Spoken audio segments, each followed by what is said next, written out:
있도록 복을 주신 것을 감사합니다. 주님께서 먼저 이것들을 다 열어 보여주심으로 저희가 참으로 주께서 주시는 영적인 안목을 가지고 이것을 보게 되었고, 이제 주님 잘 깨닫게 하시고, 무엇보다도 주님 이 말씀을 통해 우리가 더욱더 주님을 알아가고 더욱더 주님을 사랑하고 더욱더 변화를 받고 주님 참으로 주님 안에서 더욱더 영적으로 성숙해 가기를 간절히 빌고 원합니다. 아버지 하나님, 바라옵고 원하오니 주께서 지혜와 명철 주시고 또 주님의 영으로 충만하게 채우셔서 이 말씀의 사역을 온전히 감당하게 도와주시옵시고, 약속하신 대로 능하게 하심으로 이 사역을 통해 하나님께 영광 돌리고 우리 모두에게는 큰 유익과 축복이 되는 시간으로 주께서 특별하게 인도하여 주시기를 간절히 빌고, 이 모든 말씀 우리 주 예수 그리스도 이름으로 기도하옵나이다.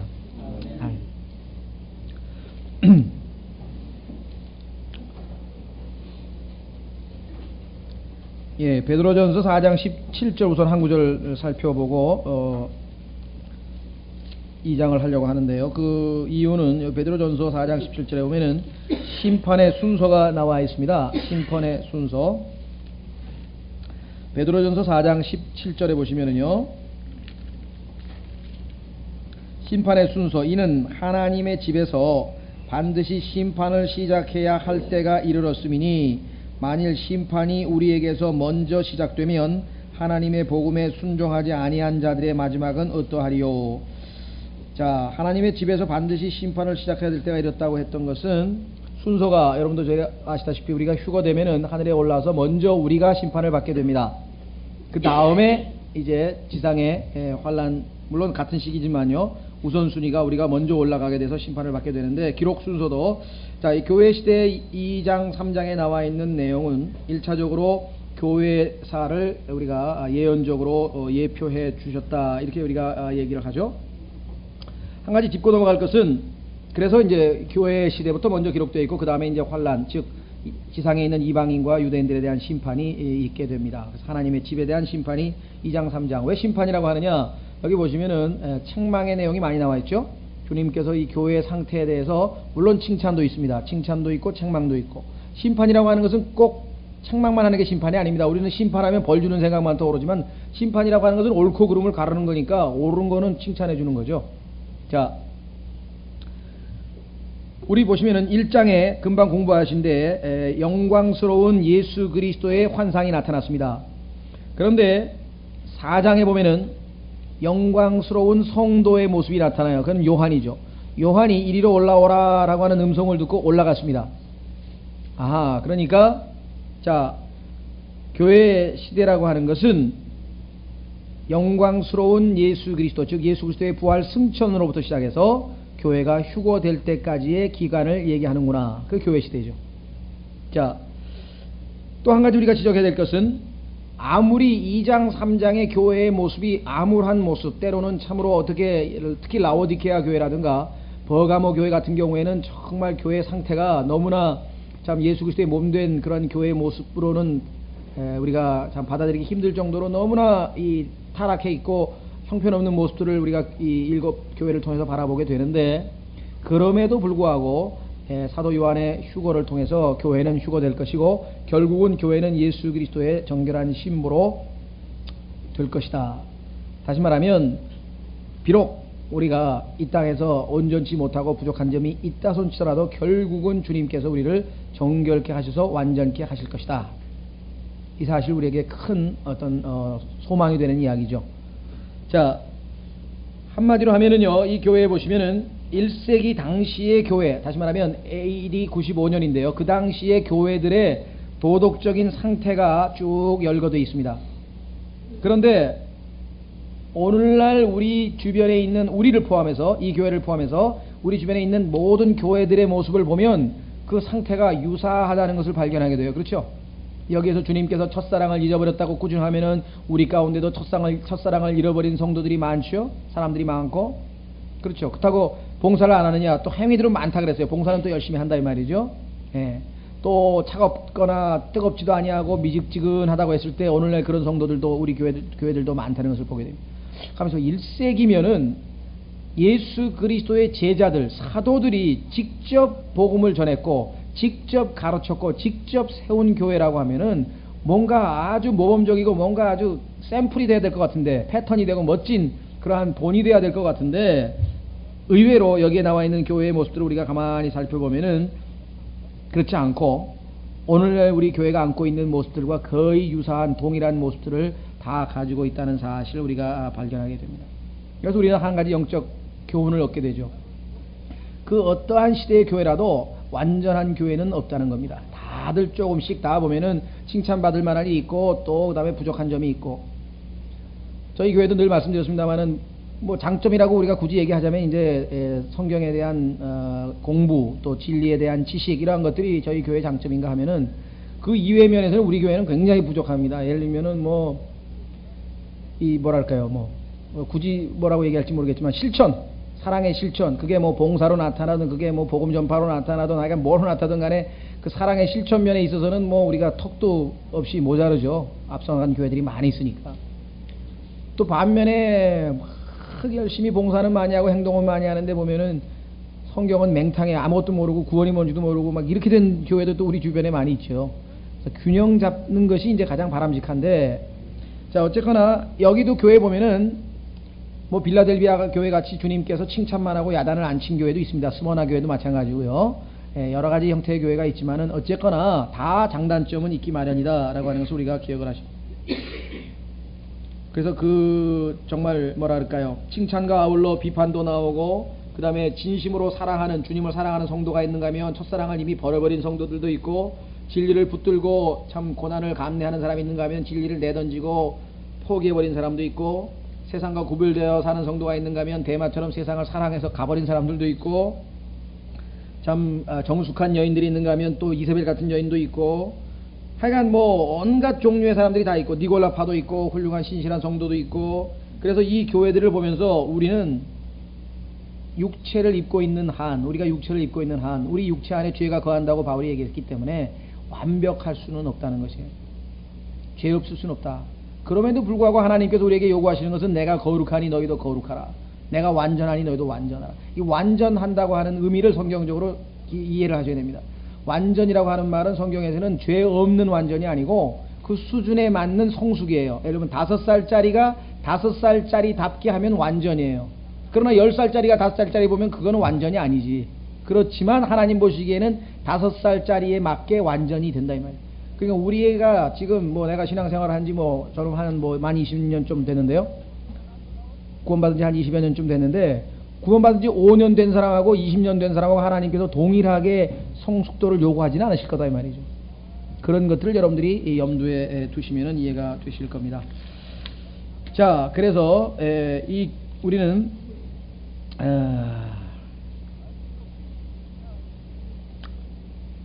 이 교회 시대에 이 시작을 하면서 몇 가지 기억을 좀 해줘야 될 것을 좀 여러분들에게 말씀을 드리려고 합니다. 첫째는 두 가지 교훈을 반드시 기억하셔야 됩니다. 첫째는 교회, 즉 지역교회에 출석한다거나 무슨 뭐 봉사를 한다거나 아니면 회원의 등록을 뭐 교회 등록을 했다거나 이러한 것과 구원과는 아무 상관이 없다는 사실을 여러분들이 기억하셔야 돼요. 구원이라고 하는 것은 철저하게 아까 요한이 예수 그리스도의 음성을 듣고 돌이켜서 그분을 보고 그분 앞에 경배하게 되는 그러한 개인적인 주님과의 만남이 있어야만 그게 구원이지, 교회적으로 단체적으로 되는 일은 절대 아니다. 두 번째로, 교회가 문제가 있다 또는 뭐 이럴 때 교회에 문제가 있다거나 그러한 것으로 인해서 교회를 활동을 불참한다거나 아니면 뭐 교회를 떠나버린다든가, 이건 좀 신중해야 된다. 왜냐하면 어차피 완전한 교회는 없으니까. 다만 성경에서 기준은 있어요. 성경에 보니까 교리를 틀리게 가리키면은 분리의 기준이 됩니다. 로마서 16장에 보면은 내가 너희에게 이런 교리대로 가르치지 아니한 자들과는 결별하라고 성경에서 분명하게 얘기를 했습니다. 로마서에서 가르친 교리는 물론 이신칭의죠. 믿음으로 의롭게 된다. 그게 아니고 뭐 행위가 조금이라도 감이 된다거나 뭐 이렇게 되면 그 사람들하고는 우리가 당연히 결별을 해야 되는 것은 당연합니다.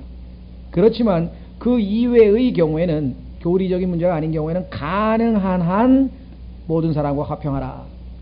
화평이 안 되는 경우는 어떻게 됩니까? 그건 기도하고 이제 떠나야 되겠죠.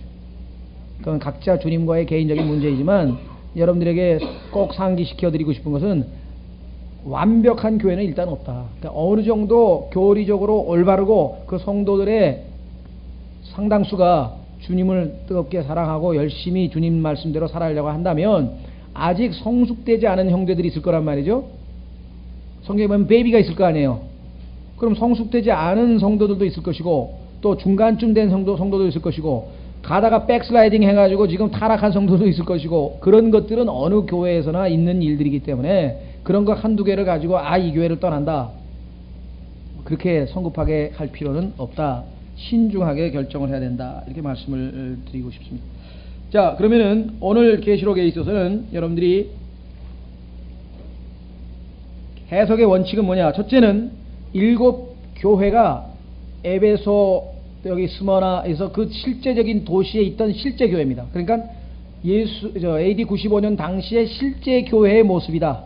역사적 적용이죠. 그대로 보시면 돼요. 두 번째는 영적인 적용인데, 그것은 뭐냐면은 여러분과 저의 개인적인 적용. 다시 말하면 이 교회에서 주님께서 칭찬하는 내용을 보니까 나는 그런 일을 안 하고 있고, 꾸짖는 내용을 보니까 나는 다 해당이 되더라. 그러면 거기서 자백하고 회개하고 그 말씀을 나에게 개인적으로 적용해야 되겠죠. 두 번째 해야 될 일. 세 번째 해야 될 일이 이제 제일 중요한 건데요. 그것은 뭐냐면은 하나님께서는 향후 있게 될 약 2000년간의 교회 시대를 바라보시면서 7 종류의, 즉 7개의 교회 시대가 전개될 것을 미리 보여주셨다. 그러니까 놀라우신 그 통찰력이죠. 왜냐하면 당시 그 아시아라고 하는 그 로마 시대의 아시아라고 하는 지방이 있었는데, 그 지방에는 교회가 여러 개 더 있었거든요. 골로새도 있었고 뭐 더 있었잖아요. 그런데 요 7 교회만을 딱 선발을 하셔서 교회 시대의 7 교회사의 특징을 정확하게 보여주는 교회만 주님께서 뽑으셨다. 아마 교회사를 공부하면 하는 사람이면 누구나 다 어쩌면 에베소 교회의 특징이 교회 시대의 초기 사도들에 있을 때하고 똑같을까? 어쩌면 박해받을 시대의 모습과 스마나 교회는 똑같을까? 어쩌면 교회가 세상과 결혼해서 콘스탄틴 이후에 교회가 세상과 짝했는데 그게서 버가모 교회하고 특징하고 똑같을까? 또 오늘날 우리가 살 때 보면 버가모 시대의 특징하고 너무나 똑같다 라고 하는 것을 우리가 정확하게, 라오디게아 교회 시대와 오늘날 우리의 모습을 바라보면서 여기에 특징들이 정확하게 일치한다는 것을 우리가 알게 됩니다. 그래서 첫째는 당시의 실제 지역적 교회의 특징, 둘째는 우리의 개인적인 영적인 적용, 세 번째는 예언적 적용, 이렇게 세 가지로 여러분들이 적용을 하시면 될 것 같습니다. 자, 그러면 또 뭐 말이 필요하냐? 1장 1절로 들어가기 전에 또 한 가지 여러분들이 7 교회를 공부할 때 좀 머릿속에 담아둬야 될 것은 뭐냐면요, 이 편지 7 서신들의 구조를 한번 이렇게 분석을 해본 것이에요. 어떤 식으로 서신이 쓰여져 있는가 보니까, 첫 번째는 수신자, 누구에게 편지하노라 라고 하는 그 수신자가 나와요. 뭐 우리도 다 편지 쓸 때는 뭐 어머님 전상서가 나오든 뭐 사랑하는 친구에게가 나오든 뭐가 나올 거 아니겠습니까? 예, 당연한 거고요. 두 번째는 뭐냐, 그 말씀하시는 분의 상황을 묘사하셨어요. 나는 7 교회에 뭐 별을 붙들고 있는 분이다. 나는 뭐 입에서 칼이 나오는 분이다. 뭐 영원히 살아계신 분이 말씀하노라. 그러니까 그 7 교회의 영적인 상태에 맞추어서 말씀하시는 예수 그리스도의 모습이, 그 특성이 잘 묘사가 되어 있어요. 그래서 예수 그리스도의 모습을 보면은 에베소 교회는 이렇게 이런 모습으로 말씀하실 수밖에 없었구나. 그래서 그 특징과 이 교회의 특징과 예수 그리스도의 그 기록하시는 편지를 보내시는 분의 모습이 묘사가 일치한다는 사실을 여러분들이 또 잘 유념해서 보시면 되겠습니다. 세 번째로는 수신자의 모든 상황과 행위를 알고 있다고 말씀합니다. 나는 네가 지금 어떠한 상태가 있는 것을 다 알고 있노라, 이렇게 말씀을 하고 계세요. 그러니까 그분 앞에는 뭐 속일 수 있는 게 없고, 그죠? 있는 모습 그대로 인정할 수밖에 없습니다. 네 번째는 각 교회의 상태를 묘사하는데, 그 알고 계신 대로 상태를 묘사하는데 거기에 보면은 칭찬이 있어요. 내가 너희 보니까 참 봉사를 많이 하고 열심히 수고하고 땀 흘려 일하고, 칭찬이 있고요. 또 목숨을 아끼지 아니하고 순교한 것도 뭐 칭찬해서 칭찬이 있고, 두 번째에는 약속이 있습니다. 계속해서 그렇게 믿음을 잘 유지하면 어떻게 하시겠다는 약속이 있고, 그 다음에는 꾸중이 있어요. 꾸중. 이것이 참 쉽지 않은 얘기인데요. 그래서 사실 예수 그리스도의 설교의 절반 이상은 이게 꾸중입니다. 꾸중. 그래서 요즘에는 근데 꾸중하는 설교, 지적하는 설교 이렇게 하면은 사람들이 또 인기가 없다 그러잖아요. 그런 교회들은 별로 안 가고 귀를 가렵게 해준다든가 약간 좋은 얘기하는 쪽으로 지금 많이 가죠. 그래서 바깥에서 하는 그 교회 성장, 여러분들 요즘에 교회 성장이라 그래가지고 뭐 100명의 교회를 뭐 300명으로 일으키고 뭐 그런 거 막 시중 교회들에서 많이 하잖아요. 거기에 보면은 죄에 대하여 지나치게 강조하지 말 것. 가능하면 죄라는 용어를 사용하지 말 것. 죄 얘기하면은 교회에 안 온다 이게 기분 나빠요. 꾸중하는 설교를 가능하면 하지 말 것. 칭찬을 하거나 기분 좋게 해주는 긍정적인 얘기를 많이 해줄 것. 이렇게 돼 있어요. 그게 다 뭐예요? 마귀가 교회를 파괴시키려고 그렇죠? 그런데 전부 지금 그렇게 갔어요. 왜? 현실적인 압력 때문에 그래요. 뭐 현실적으로 얘기했을 때 교회가 제대로 그래도 어느 정도 유지되려면 최소한도 100명 이상은 돼야 되고 그렇죠? 그래야 뭐 관리비도 내고 뭐 월세도 내고 뭐 다 돌아갈 거 아니에요. 그러다 보니까 최소한도 100명은 채워야 되고 거기서 욕심이 그치나요? 사역자가? 그게 아니라 이게.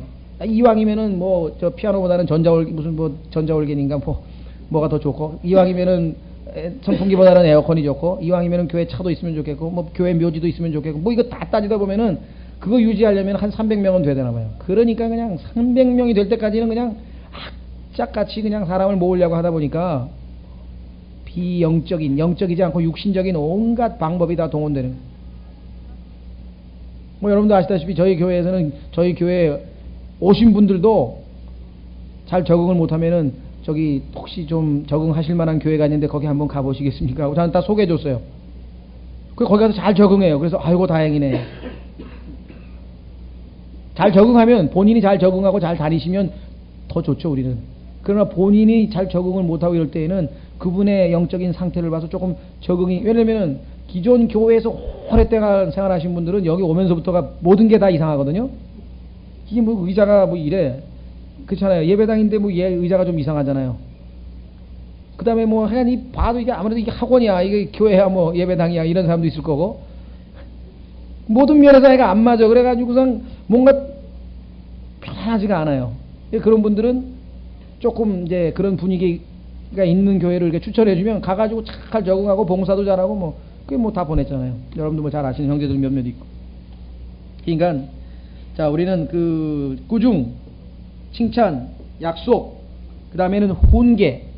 그래서 칭찬과 약속은 긍정적인 거, 훈계와 꾸중은 부정적인 거. 이것이 항상 균형 잡게 나와 있다는 사실을 우리가 보게 됩니다. 다섯 번째는 재림 약속에 대한 언급이 나와요. 예수님께서 내가 올 테니까. 그런데 이 재림 약속은 놀랍게도 나머지 4교회만 나와 있습니다. 두아디레 교회에서부터 4교회만 나와 있고 앞에 나와 있는 3교회는 안 나와 있어요. 그래서 우리는 교회사를 볼 때 카톨릭, 개신교, 그 다음에 빌라델비아, 라오디케아 이 4가지 형태의 교회가 지금도 여전히 남아 있다. 왜냐하면 첫 번째 3교회가 뭉뚱그려서 그 열매로 나온 게 카톨릭 교회거든요. 두아디레아. 그러니까 거기서부터는 주님께서 재림에 대한 언급이 나온다는 것을 여러분들이 보시면 어떤 분은 성경을 정말 열심히 읽었나 봐요. 딱 보니까 재림에 대한 게 마지막 라오디게아 교회는 언급이 없어요. 왜 그렇겠을까요? 그것도 이제 여러분들이 나중에 공부해 가면서 우리가 한번 살펴보요.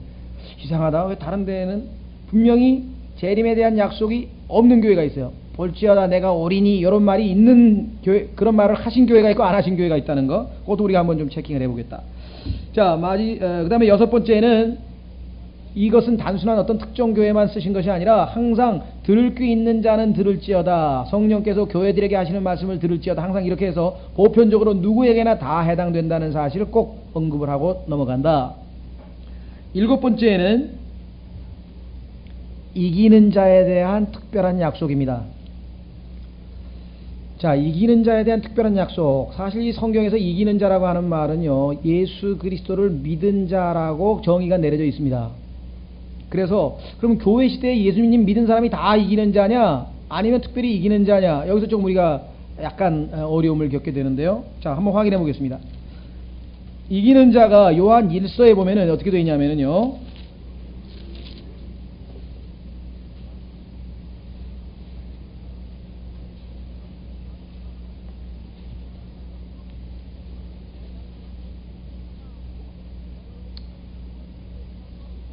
자, 4절, 요한 1서 5장입니다. 요한 1서, 제가 5장입니다. 5장 4절에 보시면, 요한 1서 5장 4절, 이는 무엇이든지 하나님에게서 난 것이 세상을 이기기 때문이라. 세상을 이기는 승리는 이것이니 곧 우리의 믿음이니라. 예수님께서 하나님의 아들이심을 믿는 자가 아니면 세상을 이기는 자가 누구냐? 그래서 여기 보면은 세상을 이기는 자는 뭐냐면 다 구원받은 사람은 다 세상을 이긴 거예요. 그렇죠? 이겼으니까 세상을 버리고 예수 그리스도를 택한 거 아니에요. 세상은 곧 누구예요? 마귀가 지배하는 거죠. 세상의 신, 이 세상 신 아니에요. 그럼 이 세상의 신이 마귀를 탁 포기하고 버리고 또는 돌아서서 지금 주님께로 왔기 때문에 세상을 이긴 것은 맞습니다.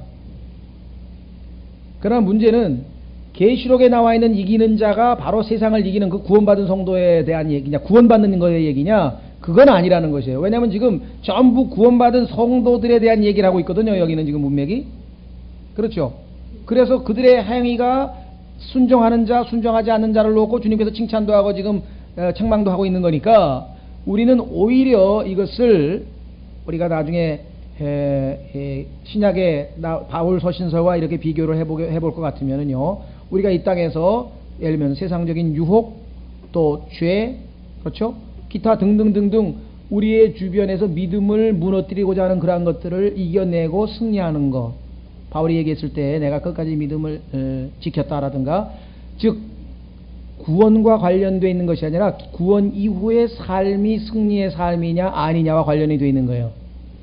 과거에는 이 문제를 그냥 이기는 자, 그러니까 이기는 자는 요한일서에 나와 있는 다 구원받은 사람이다 이렇게 보통 동등시했는데, 요한일서에는 단서가 붙어 있어요. 세상을 이기는 겁니다. 이건 구원과 관련된 거예요. 그렇죠? 구원받은 사람은 다 세상을 이긴 거예요.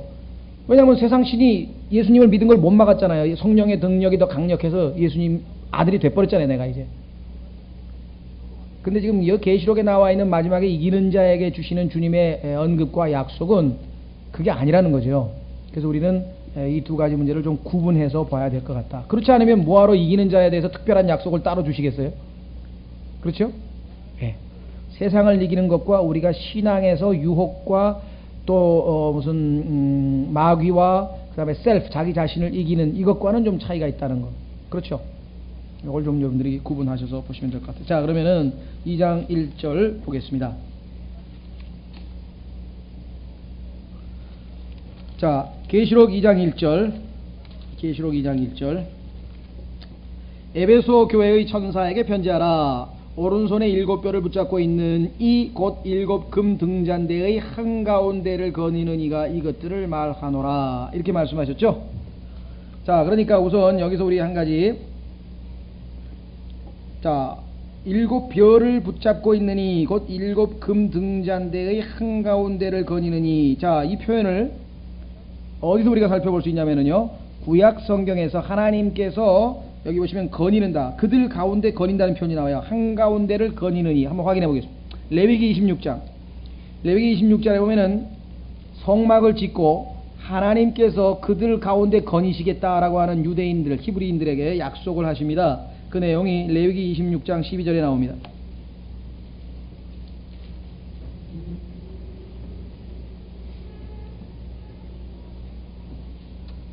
자, 레위기 26장 11절부터 보면은 나는 내 성막을 너희 가운데 세울 것이라. 내 혼이 너희를 몹시 싫어하지 아니하리니 나는 너희 가운데서 걸으며, 여기 나오죠? 가운데서 걸으며 너희 하나님이 되고 너희는 내 백성이 되리라. 자, 그러니까 이거는 함께 하시겠다는 거죠? 아, 함께 하시겠다는 약속이구나. 그렇죠? 함께 하시겠다는 약속. 두 번째, 신명기 23장으로 가면은 신명기 23장 14절에도 이와 같은 약속을 하십니다. 신명기 23장 14절.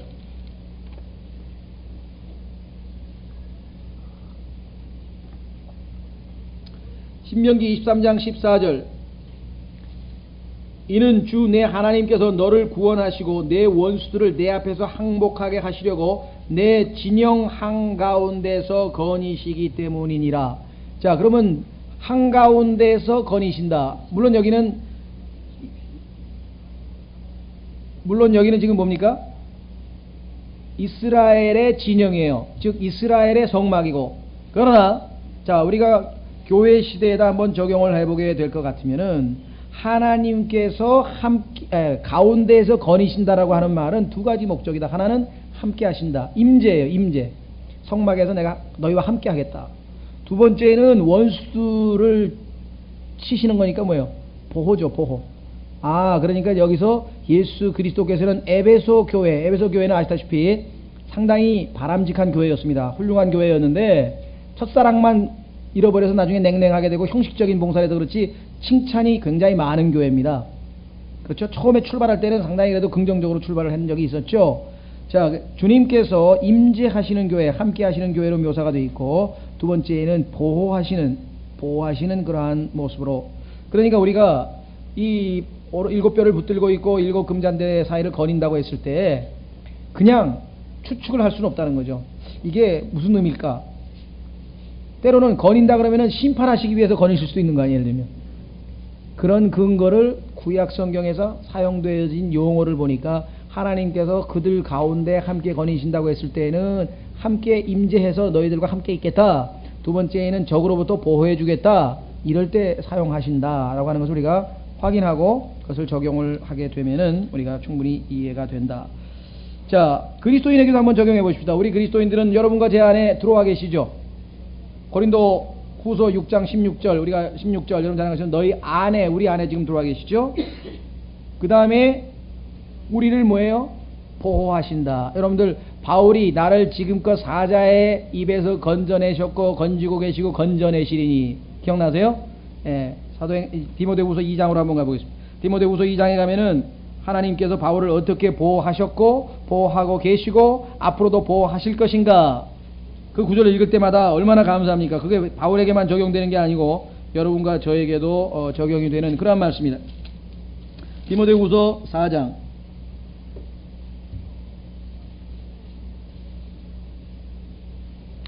디모데후서 4장 17절. 디모데후서 4장 17절. 많은 사람들이 바울을 다 버리고 떠나고, 참으로 16절 보세요. 내가 처음 답변할 때 나와 함께 한 자가 아무도 없었고. 답변한다는 말이 좀 어색하죠? 무슨 소리인지 아시겠어요? 답변이라고 하는 게 왜 답변입니까? 신문을 하니까 답변할 거 아니에요. 그러니까 지금 재판장에 앞에 지금 지금 재판받고 있는데, 옆에서 좀 옹호해주고 증인 뭐라 그럴까요? 도움 주는 그런 증언도 해주고 그래야 되는데 다 도망가 버렸.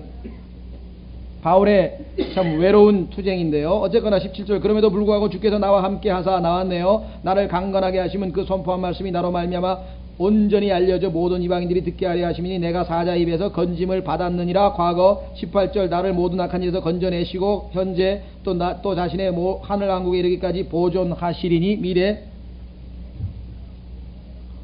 그래서 우리는 개인적으로도 적용이 가능하다. 촛대 주님께서 함께 하신다.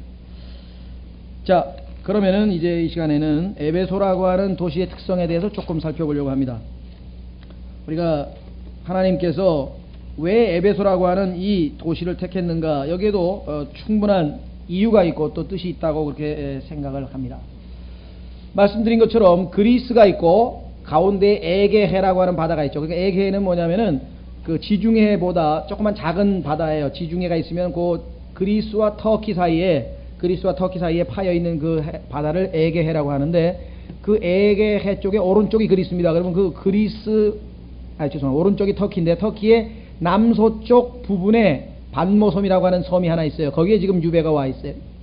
그 반모섬에서 봤을 때 제일 가까이, 그러니까 북동쪽으로 제일 가까이 있는 도시가 에베소예요. 그 다음에 있는 도시가 스모나예요. 그 다음에 있는 도시가 버가모고. 근데 이거 7개의 도시가 반달 모양으로, 이게 초상달 모양으로, 이렇게 달 모양으로, 활 모양으로 거리가 있다. 자, 에베소라고 하는 것은 아까도 말씀드린 것처럼 에게 소아시아 서쪽 해안에 있는 지역이고, 한때는 당대의 최고의 항구였다는 사실을. 항구 하면은 벌써 떠오르는 게 있죠. 장사, 그렇죠. 사람들이 왔다 갔다 한다 이 말이고요. 뿐만 아니라 육지로도 도로가 아주 잘 뚫려 있었던 곳이었습니다. 그래서 아주 당시로 보면은 그 마차가 다닐 수 있는 그런 고속도로 같은 게 쭉쭉 잘 뚫려서 있던 것이고, 한마디로 아시아, 소아시아죠. 오늘날 얘기하는 아시아 말고 터키 지역을 소아시아라고 하는데, 그 소아시아 지역에 있어서 아주 상업의 중심지였다라고 하는 사실을 여러분들이 기억을 하시고, 뿐만 아니라 로마는 이 에베소의 그 도시의 규모나 모든 그런 것을 다 인정을 해줘서 아주 인정을 해줬다. 그래서 이 정부, 예를 들면 자치정부를 세울 수 있었어요. 그래서 로마의 군대가 이 자치정부의 허락 없이는 함부로 진주하거나 들어올 수도 없을 정도로 아주 자치를 누리고 있었던 곳이었다. 그뿐만 아니라 예술, 교육, 종교 모든 면에서 아주 뭐랄까 발전된 그러한 모습을 갖추고 있었다. 특히 이교도 문화에 아주 굉장히 그 발전을 이루었는데, 그것은 뭐냐면은 신화에 나오는, 사실서 다이아나 성전이 있었잖아요. 그 다이아나 성전은 세계 7대 불가사의 중에 하나로 지금 여겨지고 있거든요. 그 정도로 어마어마한 규모의 그 이방인 이교도 성전이 있었던 곳이었다라고 하는 것도 알고 있고요. 하여간 우리가 볼 때에는 당시에 굉장히 중요한 큰 도시 중에 하나다. 그리고 말씀드린 것처럼 요한이 환상을 봤던 그 밤모라고 하는 섬에서 거리적으로 7교회 중에서 제일 가까운 곳에 있었다는 것. 자, 그 다음에 신약 성경에 보니까 바울이 사도행전에 보니까 그 에베소에서 2년 동안 가장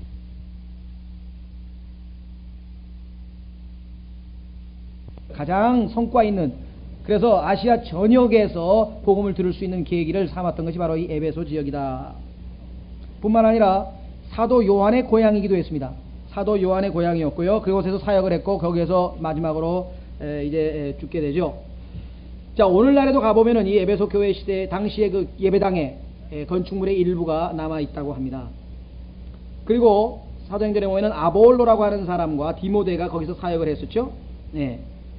그래서 영적으로 봐도, 종교적으로 봐도 예루살렘 다음으로 어떻게 보면은 기독교 어떤 관련된 도시로서는 참 가장 뛰어난 도시 중에 가장 유명한 도시 중에 하나 아니냐. 즉 예루살렘, 에베소, 안디옥 뭐 이 정도면은 아마 세 도시가 가장 기독교에 있어서는 중요한 도시로 알려져 있다. 그 다음에 아까 말씀드린 것처럼 이제 자치정부가 있기 때문에 그 로마에서 그 사법부의 그 책임자가 순회 재판을 합니다. 돌면서 순회 재판을 할 때 이 에베소에서도 재판이 열렸던 것으로 나오고, 이 자치정부의 의회 역할을 하는 그런 기구가 있었는데, 그 기구를 자치정부의 의회 역할을 했던 그 기구를 헬라어로 에클레시아라고 했다. 그 에클레시아라고 하는 말이 우리가 얘기하는 교회라고 하는 용어로 쓰인 것이에요. 그러니까 에베소라고 하는 도시에서 사용되던 용어가 당시의 성도들의 모임, 불러낸 자들의 분리된 자들의 모임이라고 하는 교회라고 하는 용어로 만들어졌다라고 하는 것을 좀 기억을 좀 해 주시고요. 자, 그 다음에 한 가지 또 주목할 것은 당시에 그리스 지역에서는 아테네에서 올림픽 같은 것이 열렸는데, 그 올림픽과 유사한 게임이 아주 큰, 보통 이것을 우리는 뭐라고 하나요? 아시안 게임 같은 식으로 범미 대회 뭐 이런 거로 붙이잖아요. 그러니까 범이오니아 대회라 그래가지고, 이오니아가 그 그리스 종족의 이름입니다. 영어로는 팬 아이오니언 그 게임이라 그래가지고 아주 그런 스포츠 행사도 많이 열렸던 지역이고요. 5월 달에 열렸습니다. 왜냐하면 그 5월의 신이 바로 아르테미스는 그리스 그 소아시아 지역의 용어고요. 그리스 말로는 그것을 다이아나라고 합니다. 그래서 다이아나 여신을 섬기는 도시답게 다이아나의 여신을 섬기는 그 축제가 5월 달에 큰 올림픽 게임과 함께 열렸다. 그래서 이 당시의 행정관이라든가 이 당시의 그 관리들의 이름이 사도행전 19장에 보면은 여러 개가 나와요. 사도행전 19장에 보면은 이 에베소와 관련된 그 관리, 예를 들면 행정관이라든가 그 관리들 있죠? 그런 명칭도 실제로 사용되는 것들이 그대로 나온다. 여러분들이 나중에 사도행전 19장을 살펴보십시오. 더더군다나 소요가 일어났죠. 바울이 복음을 전해가지고 우상은 아무것도 아니다 그랬더니 다이아나 형상을 만들어가지고 예쁜 그 여자 신이잖아요. 그 석가모니 같은 거, 그런 거 팔거든요. 제가 오늘은 안 가져왔는데 아마 다음 시간에 보면은 그 두 바벨론이라고 하는 책에 보면 41페이지인가에 보면은 거기에 그 이 다이아나 여신의 형상의 모습이 이렇게 쭉 나와요. 그림으로 하나 그려진 게 있어요. 그런 거를 만들어서 조그맣게 석가모니 상처럼 해가지고 다 팔았단 말이에요. 그 장사해서 돈을 많이 버는데 바울의 복음을 듣고 사람들이 그런 걸 하나도 안 사가지고 그러니까 장사가 안 되고 산업이 쫄딱 망하게 생겨가지고 그 장인들이 크래프트맨 그걸 만드는 기술자들이 그냥 난리법석을 쳐서 결국은 어떻게 됐습니까? 막 소동이 일어나가지고 어디로 다 몰려갔어요?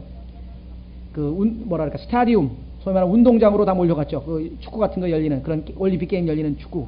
거기에 보면 그 스타디움이라고 하는 용어도 원래 이 여신을 축제하는 축제 때 했던 운동 게임이 열리던 그곳에 사람들이 모여서 보통 이렇게 이런 모습들을 이런 회의도 하고 그랬구나라고 하는 소리가 알 수가 있다. 이 다이아나라고 하는 그 이미지 형상은 다이아나 형상은 어떻게 해서 그런 모습을 하고 있는지 어떻게 해서 그런 모습을 하게 됐는지가 역사적으로 잘 나와 있질 않아요. 다만 전설적으로 어떻게 알아져 있느냐, 하늘에서 주피터라고 하는 별에서부터 떨어져 나온 형상이다, 이렇게 얘기를 합니다. 그걸 한번 찾아보겠습니다. 사도행전 19장 35절. 사도행전 19장 35절. 왜냐하면 이 주피터라고 하는 별이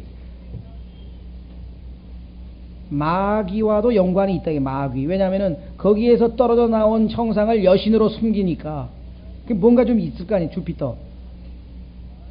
주피터가 누굽니까? 제우스란 말이에요. 그러니까 주피터는 라틴 말이고, 그 다음에 헬라 말로는 제우스라 그런단 말이에요. 최고의 그 신들이잖아요. 신이잖아요. 예. 자, 사도행전 19장 35절.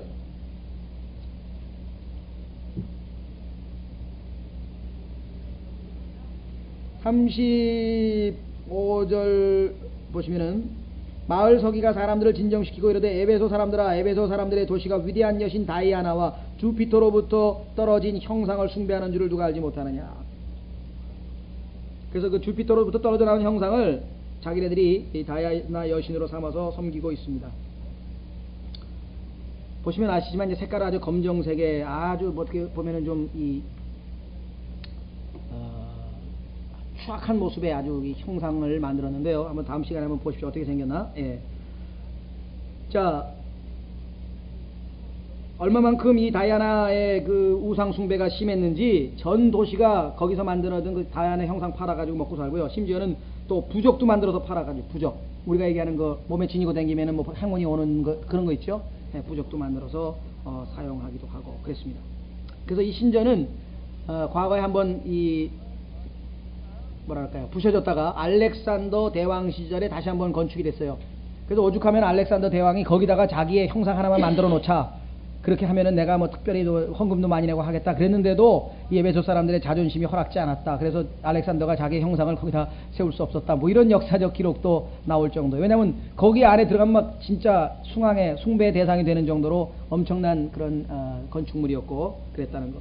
그 다음에 세 번째 세워져 있는, 지금 그것이 세계 7대 불가사의 중에 하나라고 지금 간주되고 있습니다. 뭐 세계 7대 불가사의는 잘 모르겠어요. 스페인에 있는 알람브라 궁전도 세계 7대 불가사의 중에 하나라 그러는데, 예, 하여간 여기 나와 있는 이 세븐 원더스에 보면은 또 어디죠? 저쪽에 바벨론에 있는 무슨 뭐 공중궁전인가요? 공중 가든, 공중에 그 가든이 하나 있는 그것도 있죠. 그래서 몇 가지 중에 있는데 그 중에 하나가 이 에베소의 유명한 다이아나 성전이다. 그렇게 여러분들이 기억을 좀 하시고요. 그 다음에 거기에서 제사장, 소위 말하면 제사를 지내는 사제라고 하는데, 이 사제들은 보면은 전부 다 내시들이었습니다.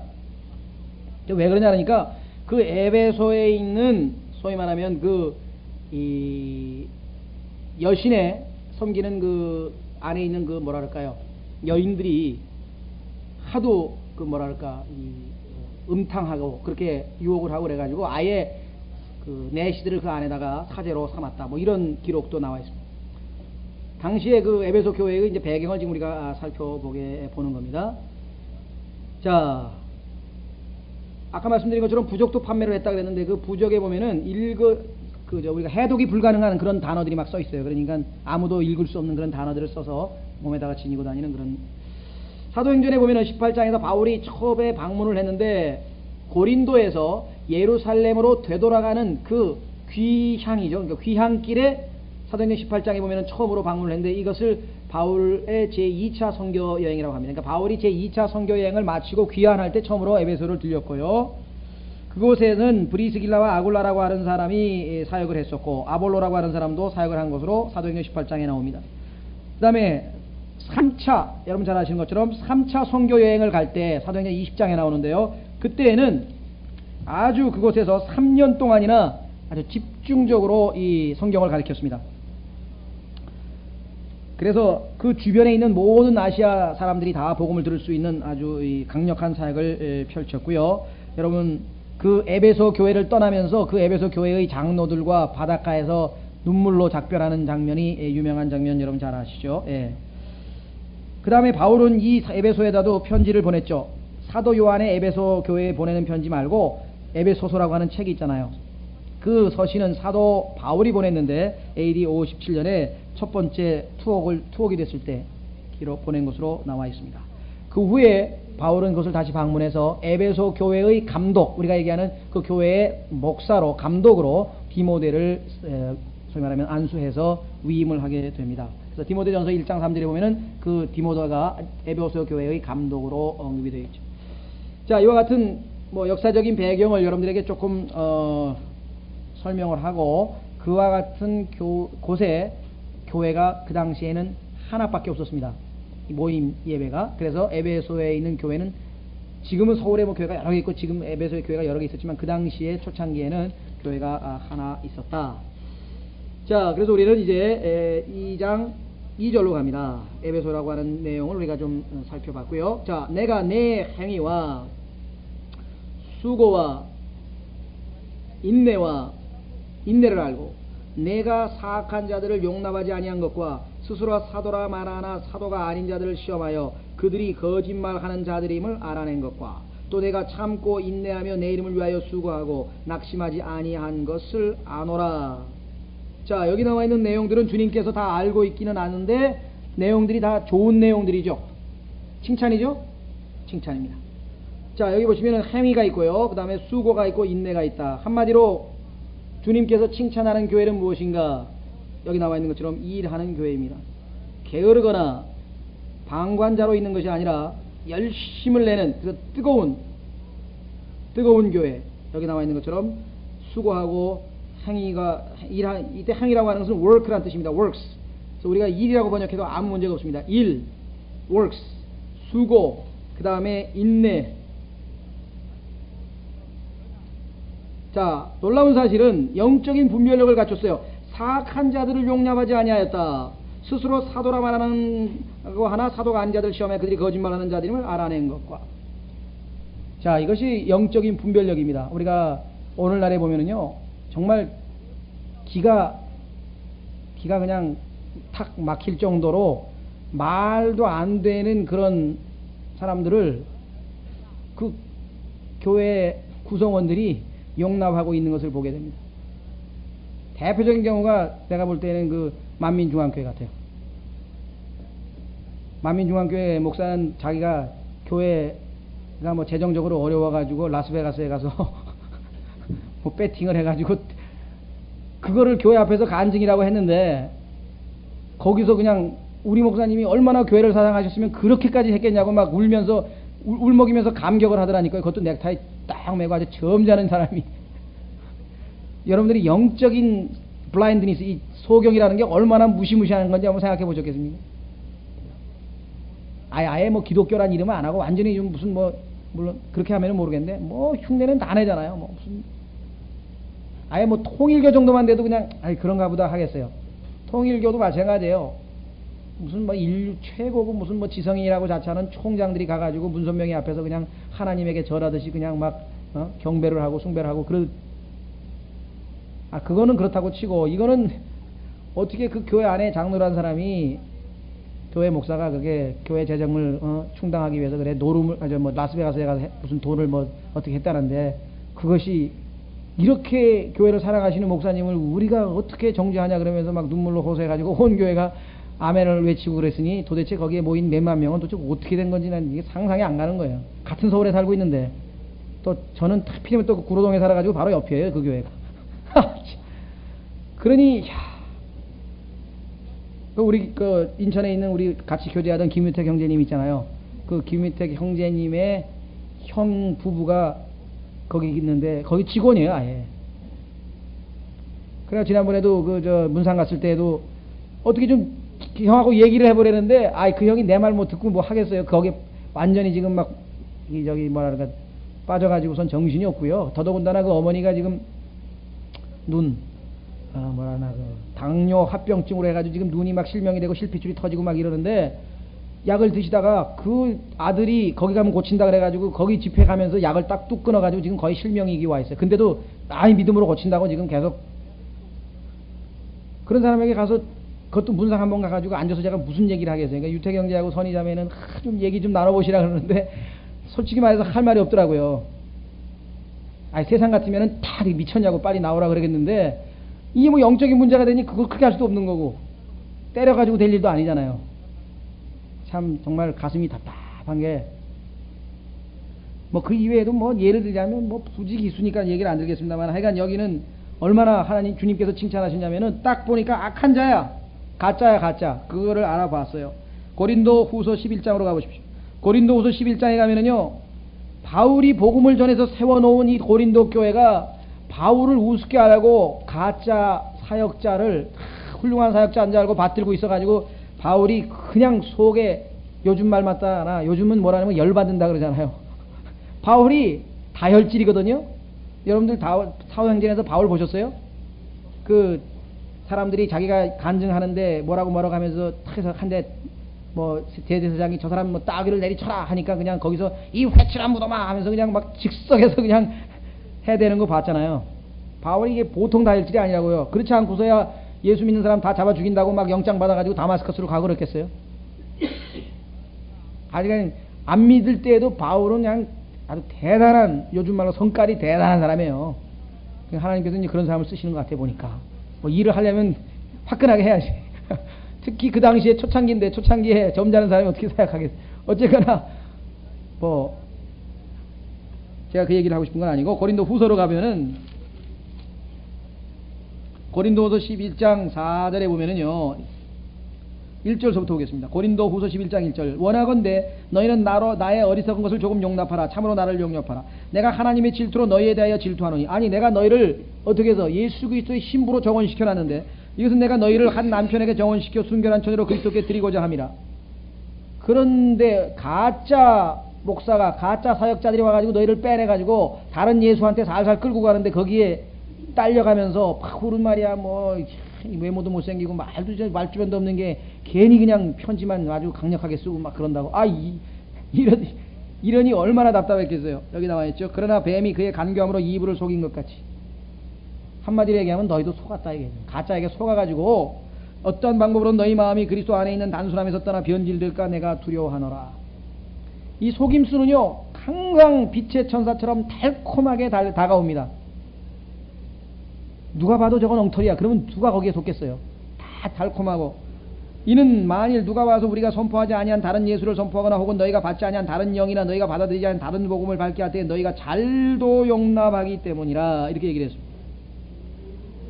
그런데 이 에베소 교회 성도들은 냉철하게 성경을 공부를 잘 한 겁니다. 딱딱 펴가지고 틀린 것, 잘못된 것을 정확하게 다 잡아냈다. 자, 어떤 것이겠을까요? 우선 사도행전 19장에 보면 악한 영들 있죠. 막 뭐 엉터리 예언하고 막 이런 악한 영들이 있을 것이고요. 악한 자들 중에는. 두 번째는 사도행전 19장에 보니까 유대인들 중에서 소위 말하면 마귀 쫓아내는 거, 엑소시스트 있잖아요. 요즘에는 성경에는 귀신이란 말이 없죠. 사람들이 귀신이라는 용어를 쓰지만 바깥에서는 성경에는 귀신이라는 용어가 없습니다. 귀신은 사전에 찾아보면은 죽은 사람의 혼백이 떠돌아다니는 건데, 성경에 의하면 죽은 사람의 혼백은 죽는 즉시 지옥에 가거나 셋째 하늘로 가지 떠돌아다니는 법이 없어요. 성경 어디를 봐도 떠돌아다닐 수가 없어요. 하나님께서 지옥 아니면 셋째 하늘로 바로 혼은 올라가게 돼 있습니다. 그러니까 귀신은 있기는 있지만 어디로 가 있어요? 다 지옥에 가 있지 어디 떠돌아다니고 그런 사람이 없어요. 귀신 중에 성경에 보면은 딱 한 사람이 그 지하에 있는 곳에서 빠져나와 가지고 잠시 얼굴을 나타냈다 돌아갔는데, 그 사람이 사무엘 아니에요, 그렇죠? 사울이 자꾸만 기도하게. 그 이외에는 성경에서 하나님이 허락하신 예가 없어요. 초혼이라 그러죠. 초혼. 소월의 시에도 보면 초혼, 혼을 불러낸다 그러는데 그건 속는 거예요. 혼이 아니고, 분명히 난 우리 외할머니 음성을 들었는데요. 외할머니의 음성을 흉내낸 마귀에게 속은 거죠. 외할머니의 음성이 아닙니다. 어떤 사람은 또 그런 얘기를 해요. 제가 분명하게 들었는데요, 시골 할머니인데요, 시골 할머니에게 미국 귀신이 들어가는데, 미국 귀신, 어떤 귀신이냐니까 미국 남자 귀신이래요. 그러니까 미국의 남자가 죽었는데 그 사람의 혼이 그 할머니에게 들어가가지고 어떻게 하냐니까, 귀신아 나와 하고 막 축사를 하니까 그냥 입에서 그냥 남자 목소리로 영어를 쫙 하더라는 거예요. 근데 이 할머니는 농촌에서 한 번도 농사를 안 지어봤거든. 그러니까 영어를, 이건 미국 귀신이 확실해. 왜? 미국 남자의 음성이 나왔으니까. 저도 처음에는 거기까지 듣고 진짜인가 보다. 그리고 그때는 받아들였어요. 뭘 모르니까. 나중에 알고 보니까 마귀가 속인 거예요. 그래서 이 사람으로 하여금 진짜 미국 그 귀신이 있어서 그렇게 들어가는 것처럼 속이고 있는 겁니다. 그래서 속임수에 대한 얘기가 여기도 언급되어 있습니다. 자, 그 다음에 요즘에 소위 말하면은 그 점 치는 거 있잖아요. 무슨 뭐 점에 관련된 책자들 있잖아요. 또 뭐 요즘으로 치면 외설 잡지도 들어가겠죠. 하여간 그런 그 소위 말하면 그 이 우상과 관련된 모든 그런 책이나 잡지 뭐 이런 거 뭐 주역 뭐 이런 거 있잖아요. 막 그런 거 싹 가져다가 다 태웠죠. 사도행전에 보면은. 자, 그런 것들도 속지 않고 저기 뒤에 보시면은요. 그 뭐 사주팔자 귀신 이야기 진짜인가 거짓인가 그 책 한번 읽어보세요. 거기 보면은 교회 다니는 사람의 몇 %가 전보로 다니는가 한번 가보세요. 목사가 제가 어디에서 교회를 해야 크게 부흥하겠습니까 하고 점치러 왔대잖아요. 점쟁이한테. 저 어디 교회 목사인데 어느 지역에다가 예배당을 지어야 개척을 해야 그게 이게 웃을 일인지 울을 일인지 참 기가 막힌 일인데 실제로 그런 사람이 왔다고 저기 써 있더라고요. 그래서 야. 자, 그 다음에 여러분 잘 아시는 거 우상들을 만들어 가지고 요즘에 얘기하는 캐릭터 산업입니다. 캐릭터 산업 만들어 가지고 파는 거예요. 아니 막 히딩크 막 이제 우상이 나돌아다니고 사도행전 19장 24절에 보면은 그거 만들어서 팔던 사람이 있거든요. 예. 그런 거 예배당에서 지금 많이 팔잖아요. 카톨릭 저 명동성당 앞에 가보세요. 무슨 뭐 카톨릭 무슨 성구라 그러나 뭐 그거 파는 성물 뭐 파는 데 가면은 막 온갖 무슨 뭐 그 이제 운전하는 사람은 뭐 사는 줄 아세요? 콜럼부스 성자 신을 삶은 돼요. 콜럼부스. 왜냐면 콜럼부스는 바다를 항해해 가지고 그 운전의 안전을 지켜준다고. 포르투갈 얼마 전에 포르투갈 스페인 가보세요. 운전수들 보면은 우리나라는 어떤 사람은 십자가 매달아 놓고 어떤 사람은 염주 매달아 놓은 사람이 있죠. 염주 매달아 놓은 사람은 불교 신자고 십자가 매달아 놓은 사람은 교회 다니는 사람인데 그게 마치 보호해 주는 것처럼 착각하는 거하고 똑같아요. 가면은 전부 콜럼부스 그 우상 하나 다 조그만 거 다 매달아 놨어요. 그 다음에 또 뭐 뭡니까 집을 지켜주는 수호신 따로 집에다 또 뭐 부적같이 뭐 하나 만들어 또 붙여놓고 하여간 우리나라만 그런 게 아니고 이 우상 숭배는 전 세계에 가서 어디든지 다 있습니다. 이러한 것들을 과거에 하던 사람들이니까 그리스도인이 된 다음에 그러한 것들에 대해서 아주 영적으로 잘 분별을 해냈을 것이다 라고 하는 것을 우리가 알 수가 있습니다. 지금 소동이 빚어졌죠. 사도행전에 안 팔리니까 복음이 하도 강력하게 전파되니까 실제로 이 성전이 불탔어요. 262년에 다이아나 그 엄청난 이 성전 하나가 완전히 불탔는데 그 이후에 재건되었다고는 기록이 없어요. 세 번째 재건된 거거든요. 항상 아까도 얘기했지만 알렉산더 대왕도 거기에 자기 동상이라도 못 집어넣을 정도로 그렇게 자부심이 강했는데 재건이 안 됐다. 왜 그렇겠습니까? 네, 복음의 능력이었다. 복음을 엄청나게 강력하게 증거되고 해서 그 이후에 대부분의 사람들이 그 우상이 아무것도 아니라고 하는 것을 복음을 통해서 다 깨달은 그 열매가 바로 그 이후에 새로 건축이 되지 않았다. 그래서 모든 것을 시험을 해봤습니다. 여러분 요한 찾지 않겠습니다. 시간이 없어서 요한 1서에 보면은 영을 시험해보라 그랬고 데살로니가 전서에 보면은 모든 것을 시험하여 보고 너는 선을 택하라. 아무리 훌륭한 목사, 아무리 뭐 성경 잘하는 신학생, 신학 뭐 교수, 아무리 뭐 우리 교회에서 제일 신실한 집사 얘기를 해도 테스팅을 해봐야 된다는, 반드시 테스팅을 해봐야 된다는 얘기예요. 그래서 에베소 교인들은 그러한 기본기가, 그렇죠? 뭐 기초 체력이 잘 돼서 뭐 이겼다면서요, 우리가 축구를. 근데 그 말은 맞는 것 같아요. 저는 그 면에 있어서는 그 히딩크인가 그 사람이 훌륭한 것 같아요. 우리나라 그 뭡니까 축구 감독들은요, 한국은 체력은 좋은데 기술이 안 좋다 그랬대요. 그 히딩크가 와서 딱 한번 점검을 하더니 거꾸로 얘기했다 그러더래. 기술은 좋은데 기술을 발휘할 만한 뒷받침할 만한 체력이 안 따라니까 체력부터 키워야 되는데 그게 맞아 들어갔잖아요. 정말 체력을 키우고 나니까 어제 보니까 포르투갈 사람보다 우리가 더 기술이 좋잖아요. 막 가지고 놀대 막 이리 빼고 저리 빼고. 그래서 그 기본적인 영적 분별력을 갖추고 있었다라고 하는 것을 우리가 확인을 해 볼 수가 있습니다. 자, 한 구절만 찾고 오늘은 마치겠습니다. 이사야서 8장 20절, 아주 중요한 이사야서 8장 20절. 이건 두고두고 여러분들이 기억을 해야 될 말씀입니다. 이 말씀은 그리스도인으로서는 이사야서 8장 20절을 딱 붙들고 항상